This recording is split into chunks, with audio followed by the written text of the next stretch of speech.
Hello students, I am Varsha Thadani. आज हम बात करेंगे chapter 3 gender, religion and caste की। तो हम एक ओवरव्यू ले लेते हैं, हमें इस चैप्टर में क्या क्या पढ़ना है। हम आज स्पेसिफिकली पढ़ेंगे about public and private division and about women's political representation. इसके बाद हम पढ़ेंगे communalism, caste in politics, caste inequalities and politics in caste. But आज हमारा जो मेन टॉपिक है, मेन फोकस है, वो है public and private division and we will also study about women's political representation. ठीक है, तो अगर हम इस चैप्टर में बात करेंगे जेंडर डिवीजन की, ठीक है, कि जेंडर डिवीजन क्या होता है। जेंडर डिवीजन बहुत नेचुरल होता है, अनचेंजेबल है, आप उसको चेंज नहीं कर सकते हैं, ठीक है। लेकिन ये जो जेंडर डिवीजन है ना, ये बायोलॉजिकल डिफरेंसेस पे बेस्ड नहीं है। ये किस पे बेस्ड है? हमारी सोसाइटी के कुछ सोशल एक्सपेक्टेशंस और स्टीरियोटाइप्स पे। हमारी सोसाइटी के कुछ एक्सपेक्टेशंस हैं फॉर बॉयज़ एंड गर्ल्स, और स्टार्टिंग से ही बॉयज़ को अलग कुछ सिखाया जा रहा है, गर्ल्स को अलग कुछ सिखाया जा रहा है। स्टार्टिंग से ही बोला जा रहा है कि गर्ल्स जो हैं वो हाउस होल्ड वर्क करेंगी, बॉयज़ जो हैं वो बाहर जाके अपनी अर्निंग करेंगे। तो ये जो जेंडर डिवीजन है ना, ये सोसाइटी के कुछ एक्सपेक्टेशंस हैं फॉर बॉयज़ एंड गर्ल्स, ठीक है। ये बायोलॉजी पे बेस्ड नहीं है, ठीक है। तो अभी हम शुरू करेंगे जेंडर डिवीजन से, ठीक है। Often perceived as natural and unchangeable, जैसा मैंने बताया, but it is not based on biology. It is rooted in social expectations and stereotypes. हमारी सोसाइटी कुछ एक्सपेक्ट करती है for boys and girls. Boys से वो ये एक्सपेक्ट करेगी कि बॉयज़ अपनी अर्निंग करें बाहर जाके, और गर्ल्स से सिर्फ ये एक्सपेक्ट किया जाता है कि वो सिर्फ हाउस होल्ड वर्क करें, उन्हें बाहर जाके अर्न करने की कोई रिक्वायरमेंट नहीं है। तो इसीलिए it is rooted in social expectations and stereotypes, ठीक है। अब हम जेंडर डिवीजन देखते हैं प्राइवेट लाइफ में, ठीक है। पहले हम देखेंगे व्हाट, फिर हम देखेंगे व्हाई। प्राइवेट लाइफ में क्या होता है विमेंस के साथ या फिर मेंस के साथ। What, women do all work inside the home. जैसा मैंने बताया, विमेन सारा घर का काम करेंगी। Why? Boys and girls are raised to believe women are responsible for household work, as because boys and girls जब से कुछ समझने लगते हैं तब से ही उन्हें ये सिखाया जाता है कि women सिर्फ हाउस होल्ड वर्क के लिए ही बनी है, women सिर्फ हाउस होल्ड वर्क ही करेंगी, ठीक है। Gender division is not based on ability. ये बहुत इंपॉर्टेंट टर्म है। जेंडर डिविजन एबिलिटी पे बेस्ड नहीं है। एक्चुअली ये नहीं देखा जा रहा है कि मेन भी हाउस होल्ड वर्क कर सकते हैं। एज फॉर एग्जाम्पल, बहुत सारे ऐसे 5 स्टार रेस्टोरेंट्स हैं जिसमें जो मेन हेड कुक हैं वो मेन ही होते हैं, ठीक है। मेन भी ऐसे काम कर सकते हैं, जैसे फॉर एग्जाम्पल टेलर, एक्चुअली वो कपड़े सिल रहे हैं, समझ में आ रहा है। तो यहाँ पे एबिलिटी पे ध्यान नहीं दिया जा रहा है, यहाँ पे बस सोसाइटी के कुछ एक्सपेक्टेशंस हैं। नहीं, विमेन को तो हाउस होल्ड वर्क करना है, मेन को बाहर जाके काम करना है।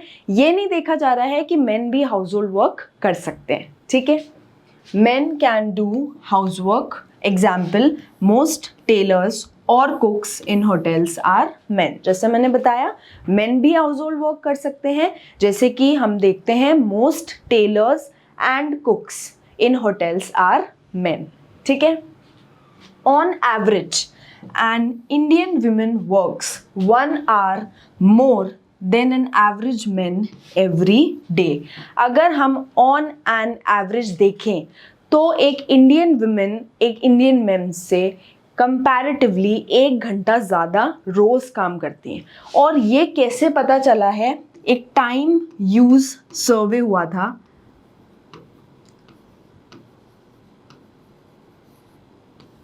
उस सर्वे में ये देखा गया था कि विमेन और मेन अपना काम किस टाइम पे स्टार्ट कर रहे हैं और किस टाइम पे ख़त्म कर रहे हैं। तो ऑन एन एवरेज ये चीज़ समझ में आ गई इस सर्वे के थ्रू कि विमेन जो हैं वो 1 घंटा ज़्यादा काम कर रही हैं रोज़ as comparatively to men. Yet much of her work goes unpaid. But ज़्यादातर उनका जो काम है वो विजिबल नहीं होता कई बार उनका ये जो काम है ये अनपेड है। ऐसा नहीं है ना कि विमेन हाउस होल्ड वर्क कर रही हैं तो वो काम नहीं कर रही, काम कर रही हैं, बट वो काम लोगों को दिख नहीं रहा है and that is also unpaid. ठीक है, एग्जाम्पल देखते हैं हम रूरल विमेन का अलग और अर्बन विमेन का अलग। जैसे रूरल विमेन क्या क्या करती हैं, they fetch water, they collect fuel, they work in fields. अब ये भी तो काम कर रही है ना फील्ड्स में, तो फिर भी इनका ये जो काम है ना ये अनपेड है और इनका काम एक्चुअली काउंट नहीं हो रहा है।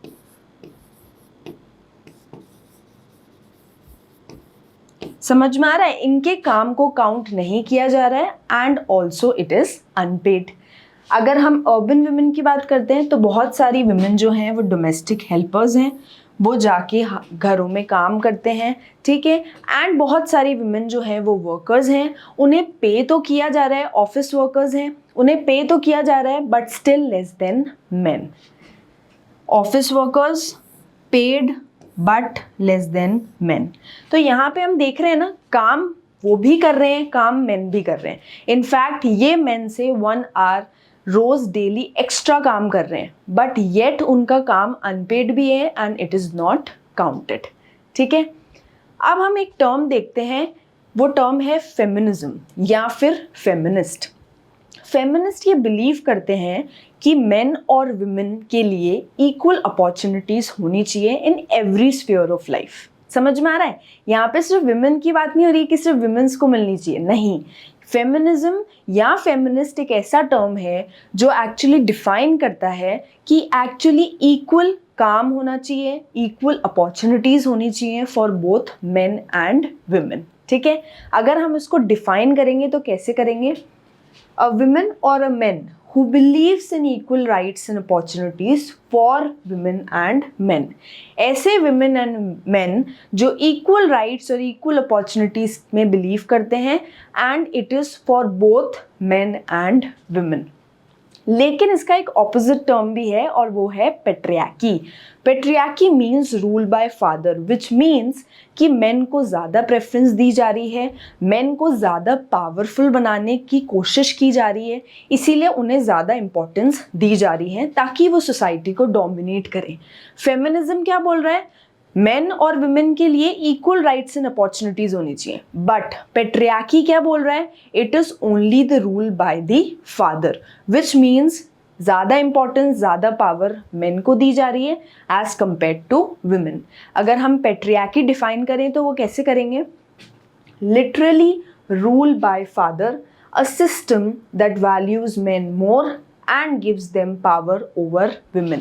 जैसा मैंने बताया, हमारी सोसाइटी एक ऐसा सिस्टम जहाँ पे ज़्यादा वैल्यू किसको दी जा रही है, मेन को, और ज़्यादा पावर भी किसको दी जा रही है, मेन को ओवर वुमेन। ठीक है, तो ये बहुत इंपॉर्टेंट टर्म्स हैं ये दोनों, फेमिनिस्ट और पेट्रियार्की। ठीक है, अब हम जेंडर डिवीजन देखते हैं पब्लिक लाइफ में। पहले पढ़ के आए प्राइवेट लाइफ में, जहाँ पे ये देखा कि वुमेन सारा हाउस होल्ड वर्क करेंगी, मेन अपनी बाहर जाके अर्निंग करेंगे। अब देखते हैं पब्लिक लाइफ। पब्लिक लाइफ में अगर हम देखें तो हम बात करेंगे पॉलिटिकल रिप्रेजेंटेशन की। तो हम आज भी देखते हैं, इनफैक्ट अब तो काफ़ी सारे चेंजेस हुए हैं, बट फिर भी हम देखते हैं कि विमेन को इतना ज़्यादा पॉलिटिकल रिप्रेजेंटेशन नहीं मिलता है एज कंपेयर टू मेन। ठीक है, gender division limits women's participation in public life, और स्पेशली यहाँ क्या दे रखा है, specially politics. Historically only men participated in politics, और हम हमारे पास से ये देखते आ रहे हैं कि विमेन को पॉलिटिकल पार्टिसिपेशन नहीं दिया जा रहा है, विमेन को पार्टिसिपेशन नहीं दिया जा रहा है इन पब्लिक लाइफ, और हिस्टोरिकली हम देख रहे हैं कि मेन ही पार्टिसिपेट कर चुके हैं इन पॉलिटिक्स। ठीक है, बट ये जो फेमिनिस्ट मूवमेंट्स आए जो एक्चुअली उस पर्टिकुलर कंसेप्ट को फॉलो करते हैं, फेमिनिस्ट को, उन्होंने विमेन के कुछ राइट्स की बात की कि विमेन को भी कुछ राइट्स मिलने चाहिए, उन्हें भी कुछ वोटिंग राइट्स मिलने चाहिए, उनका भी कुछ पॉलिटिकल या लीगल स्टेटस इम्प्रूव होना चाहिए, उन्हें एजुकेशन और करियर अपॉर्चुनिटीज़ मिलनी चाहिए, एंड उन्हें भी पर्सनल और अपनी फैमिली लाइफ इंजॉय करने का पूरा फ्रीडम मिलना चाहिए, ठीक है। तो ये कुछ जो फेमिनिस्ट मूवमेंट्स होते हैं ना, ये वुमेन्स के लिए किए जाते हैं एज बिकॉज उनके साथ कई वेज में ऑपरेशन हो रहा है। तो ये डिस्क्रिमिनेशन ना हो, इसके लिए कुछ वेरियस स्टेप्स लिए गए थे, ठीक है। जैसे feminist movements fought for women's rights. कौन से राइट्स की बात हो रही है? वोटिंग राइट्स मिलने चाहिए, political and legal status improve होना चाहिए। वोटिंग राइट्स मिलेंगे, वुमेन का पार्टिसिपेशन बढ़ेगा। ऑब्वियसली हम जब भी ये बात बोलते हैं ना कि जब भी कोई डिसीजन लिया जा रहा होता है ना, उन डिसीजन में हम उन सब लोगों को इंक्लूड करते हैं जो उस डिसीजन से अफेक्ट हो रहे हैं। तो ऑब्वियसली वुमेन भी उस डिसीजन से अफेक्ट हो रही है, तो वुमेन को भी इन्वॉल्व करो, उनका भी पार्टिसिपेशन या कॉन्ट्रीब्यूशन होना चाहिए, ठीक है। उनका पॉलिटिकल और लीगल स्टेटस किस तरीके से इंप्रूव होगा? जब उनको पॉलिटिकल रिप्रेजेंटेशन मिलेगी, ठीक है। Third, educational and career opportunities, उन्हें भी एजुकेशनल अपॉर्चुनिटीज़ दीजिए एज बिकॉज कई केसेस में ऐसा देखा गया है कि बहुत सारी फैमिलीज़ जो हैं वो अपने सन की एजुकेशन को प्रेफर कर रही हैं, डॉटर के एजुकेशन को प्रेफर नहीं कर रहे हैं। समझ में आ रहा है? तो उन्हें भी प्रॉपर एजुकेशनल फैसिलिटीज़ मिलनी चाहिए और उन्हें भी प्रॉपर करियर अपॉर्चुनिटीज़ मिलनी चाहिए, हाईली वैल्यूड जॉब्स मिलनी चाहिए वुमेन को भी। Fourth, equality in personal and family life, उन्हें पूरी आज़ादी होनी चाहिए, पूरी तरीके से फ्रीडम और इक्वालिटी होनी चाहिए उनकी पर्सनल लाइफ में भी, उनकी फैमिली लाइफ में भी। उनके राइट्स उनसे नहीं लिए जा सकते हैं। फैमिली लाइफ में किस तरीके से कि वो भी अपने व्यूज़, अपने ओपिनियंस को एक्सप्रेस करने के लिए पूरी तरीके से फ्री हैं और वो भी अपनी पर्टिकुलर फैमिली से रिलेटेड कोई डिसीजंस ले सकते हैं। ज़रूरी नहीं है सारे decisions head of the family अगर हम मेन को बोल रहे हैं तो वही ले, नहीं, वुमेन को भी पूरा राइट है कि वो अपनी फैमिली से रिलेटेड सर्टेन डिसीजंस ले सकते हैं। तो ये जो फेमिनिस्ट मूवमेंट आए हैं ना, ये बेसिकली वुमेन्स के इन राइट्स की बात करते हैं, ठीक है। अगर हम प्रोग्रेस देखें कि कितना प्रोग्रेस हुआ, तो हम ये ज़्यादातर देख रहे हैं कि स्कैंडिनेवियन कंट्रीज़ में वुमेन का जो रिप्रेजेंटेशन है, पार्टिसिपेशन है, वो ज़्यादा है, ठीक है। अगर हम ये देखें कि आज वुमेन उन एरियाज़ में भी जा रही है जिन पे एक्चुअली कभी सोचा भी नहीं होगा, पर उन एरियाज़ में भी वुमेन काम कर रही हैं, जैसे for example science, law etcetera. तो वुमेन को अगर आप पार्टिसिपेशन दोगे, वुमेन को इक्वल राइट्स एंड अपॉर्चुनिटीज़ दोगे, तो ऑब्वियसली उनका प्रोग्रेस और डेवलपमेंट होगा, ठीक है। Women are now entering in professions once considered unsuitable for them, for example science, law etcetera. उन प्रोफेशंस में भी जा रही हैं वुमेन जो एक टाइम पे उनके लिए अनसूटेबल माना गया था। Example science, law. Some countries Scandinavian have high female participation in public life. कुछ कंट्रीज़, जैसे हम स्कैंडिनेवियन कंट्रीज़ की बात करें तो हम किस की यहाँ पे बात कर रहे हैं? नॉर्वे, स्वीडन, फिनलैंड, जहाँ पे वुमेन का पार्टिसिपेशन बहुत ज़्यादा है इन पब्लिक लाइफ। तो अगर आप पार्टिसिपेशन देंगे तो वुमेन का चांस इंक्रीज़ होगा कि वो भी कंट्रीब्यूट करे टुवर्ड्स द कंट्री और उनका भी प्रोग्रेस और डेवलपमेंट हो सके, ठीक है। लेकिन वुमेन बहुत जगह डिसएडवांटेज या डिस्क्रिमिनेशन झेलती हैं। कौन से ऐसे स्फीयर्स हैं जहाँ पे अभी भी डिसएडवांटेज या डिस्क्रिमिनेशन वुमेन फेस कर रही हैं, उसकी बात करते हैं। Women face disadvantage, discrimination and operation in various ways. कौन से वेज में? 3 हैं, education, employment, health and safety. अगर हम एजुकेशन की बात करते हैं ना, तो अभी भी हम देखेंगे लिटरेसी रेट मेन की ज़्यादा है एज़ कम्पेयर टू वुमेन, ठीक है। अगर हम एम्प्लॉयमेंट की बात करते हैं तो हम ये देखेंगे कि ज़्यादातर जो हाईली वैल्यूड जॉब्स हैं वो वुमेन को नहीं दी जा रही है। वुमेन को एक्चुअली इक्वल वेज नहीं मिल रही है जबकि वो इक्वल काम कर रहे हैं। और अगर हम हेल्थ और सेफ्टी की बात करें तो आज भी सेक्स सिलेक्टिव अबॉर्शन की वजह से चाइल्ड सेक्स रेशियो डिक्लाइन हो रहा है। अगर पर 1000 बॉयज़ का रेशियो हम देखें, कंपेयर करें विथ गर्ल्स, तो ऑब्वियसली गर्ल्स का रेशियो कम है एज़ कम्पेयर टू बॉयज़। तो इस तरीके से वुमेन ऑपरेशन फेस कर रही है। In the sphere of education, employment, health and safety. एक बार हम पॉइंट टू पॉइंट पढ़ते हैं। एजुकेशन में कैसे? लोअर फीमेल लिटरेसी रेट कितना है? 54% for women and 76% for men. Fewer girls pursue higher education. जैसा मैंने पहले भी बताया, बहुत सारी फैमिलीज़ में वो फैमिलीज़ प्रेफर ही नहीं कर रही हैं कि वो अपनी गर्ल्स को एजुकेट करें, एज बिकॉज उन्हें ये लग रहा है कि हम उस पर पैसा वेस्ट कर रहे हैं। वो ज़्यादातर एजुकेशन अपने बॉयज़ को दे रहे हैं क्योंकि उन्हें लग रहा है कि बाद में इन फ्यूचर बॉयज़ उनकी हेल्प करेंगे, उनकी फैमिली को चलाने में उनकी हेल्प करेंगे। इसीलिए गर्ल्स को प्रेफर ही नहीं किया जा रहा है फॉर हायर एजुकेशन।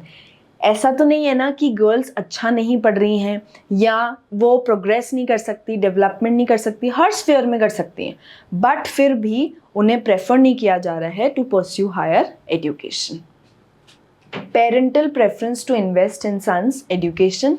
जैसा मैंने बताया, ज़्यादातर पेरेंट्स प्रेफर कर रहे हैं वो सन्स एजुकेशन में ही इन्वेस्ट करें, एज बिकॉज उन्हें लग रहा है वहाँ पे जो इन्वेस्टमेंट है उससे हमें प्रॉफिट है, पर अगर हम गर्ल्स की एजुकेशन में इन्वेस्ट करते हैं तो हमें वहाँ से कोई प्रॉफिट नहीं है, एज बिकॉज हम उन्हें भेज देंगे आफ्टर मैरिज, तो उससे हमें कोई प्रॉफिट नहीं मिलेगा। ठीक है, तो एजुकेशन स्फीयर में हम देख रहे हैं कि वुमेन किस तरीके से डिस्क्रिमिनेशन या ऑपरेशन फेस कर रही हैं। ठीक है, फर्स्ट पॉइंट का वापस देखते हैं। In India the female literacy rate is only 54% compare to 76% for men. A smaller proportion of girl students go for higher studies as compared to boys, and parents are not spending equally on their sons and daughters education. And why they are not spending? As because उन्हें profit जो है वो sons की higher education में लग रहा है as compared to daughters higher education. ठीक है, employment की बात करते हैं। जैसा मैंने आपको बताया, under representation in highly valued jobs. अभी भी इतना रिप्रेजेंटेशन विमेन को नहीं मिला है इन हाईली वैल्यूड जॉब्स। ठीक है, longer hours of work.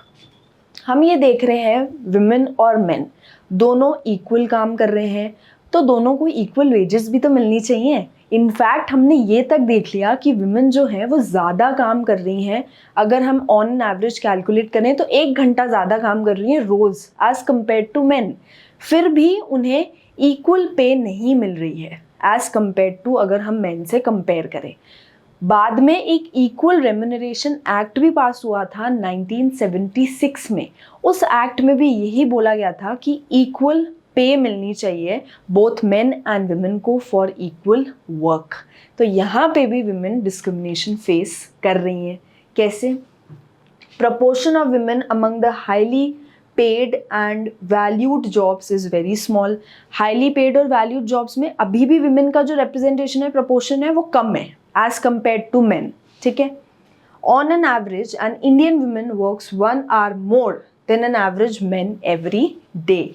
On an average, जैसे मैंने बताया, टाइम यूज सर्वे के अकॉर्डिंग एक इंडियन वुमेन जो है 1 hour रोज़ ज़्यादा काम कर रही है as compare to an Indian man. But उनका जो 1 hour ज़्यादा काम है या उनका जो पूरा काम है, एक्चुअली वो काम विजिबल नहीं है, वो काम अनपेड है। क्यों? क्योंकि ज़्यादातर सोसाइटी के ये परसेप्शंस हैं कि वुमेन जो है हाउस होल्ड वर्क कर रही हैं तो वो क्या काम करती हैं, उसमें उनके कोई एफर्ट्स नहीं लग रहे हैं, उसमें उनकी कोई मेहनत नहीं लग रही है, इसीलिए उनका वो काम विजिबल नहीं है and it is also unpaid.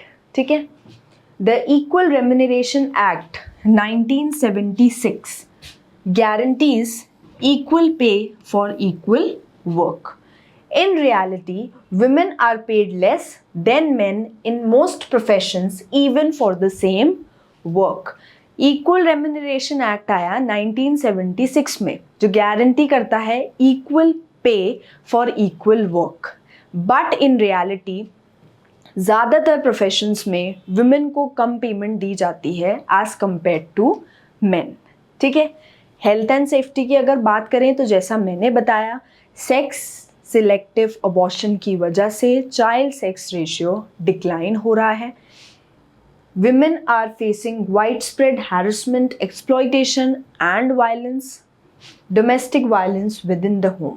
Sex selective abortion ज़्यादातर हो रहा है, जिसकी वजह से पर 1000 बॉयज़ की अगर हम बात करें तो अगर हम इंडिया का रेशियो देखें तो 919 है। ठीक है, विमेन कई जगहों पे अपनी फैमिली में, अपने ऑफिस के एनवायरनमेंट में विमेन बहुत ज़्यादा हैरेसमेंट या वायलेंस फेस कर रही हैं। इनफैक्ट वो अपने घरों में ही अपने इन लॉज से वो हरासमेंट या वायलेंस फेस कर रही हैं। तो ये भी वुमेन के साथ एक तरीके का ऑपरेशन हो रहा है। ठीक है, sex selective abortion has led to a decline in the child sex ratio in India to only 919 nationally. India में जैसा मैंने बताया पर 1000 बॉयज़ से कैलकुलेट कर रहे हैं हम, तो हम देख रहे हैं इंडिया में कितना है 919 नेशनली। इवन कुछ स्टेट्स में तो बिलो ऐसा हो गया है, बिलो 850 हो गया है, 800 के आसपास हो गया है। ठीक है, in some states the ratio falls below 850 और even 800।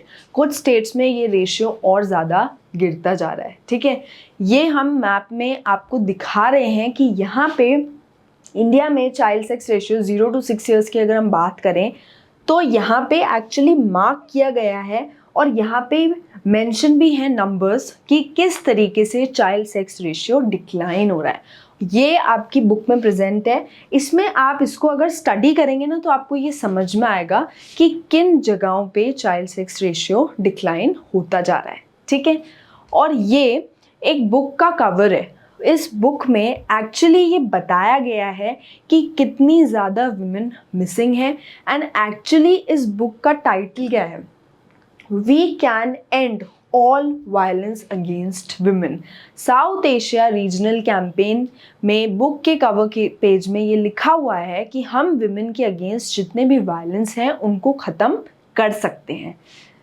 50 million women missing in South Asia due to different forms of violence and discrimination। कितना बड़ा नंबर होता है 50 million women। Actually they are missing क्योंकि उनके साथ जिस टाइप का डिस्क्रिमिनेशन हो रहा है, वायलेंट एक्टिविटीज़ हो रही हैं, उसकी वजह से इतना ज़्यादा नंबर हमें देखने को मिला है। तो एक्चुअली हमें ये सारा जो वायलेंस है या जो डिस्क्रिमिनेशन है अगेंस्ट वुमेन, इस डिस्क्रिमिनेशन को ख़त्म करना है। और आप कैसे करेंगे ख़त्म? जब विमेन को भी इक्वल पार्टिसिपेशन देंगे, जब विमेन को भी इक्वल रिप्रेजेंटेशन देंगे, उनका भी इक्वल से होगा, चाहे पर्सनल लाइफ हो, फैमिली लाइफ हो या प्रोफेशनल लाइफ हो।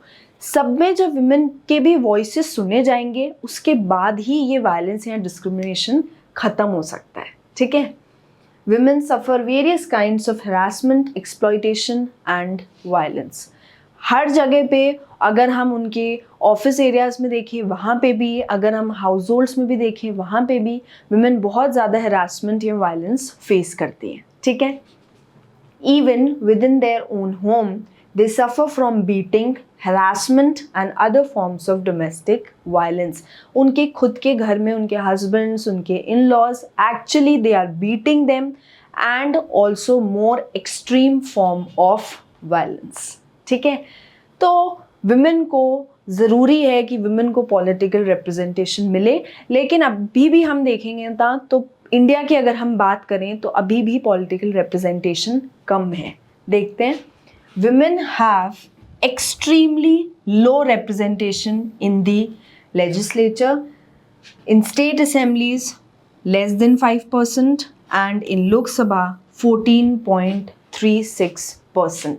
अभी भी इंडिया की अगर हम बात कर रहे हैं ना तो अभी भी एक्सट्रीमली लो रिप्रेजेंटेशन है विमेन का।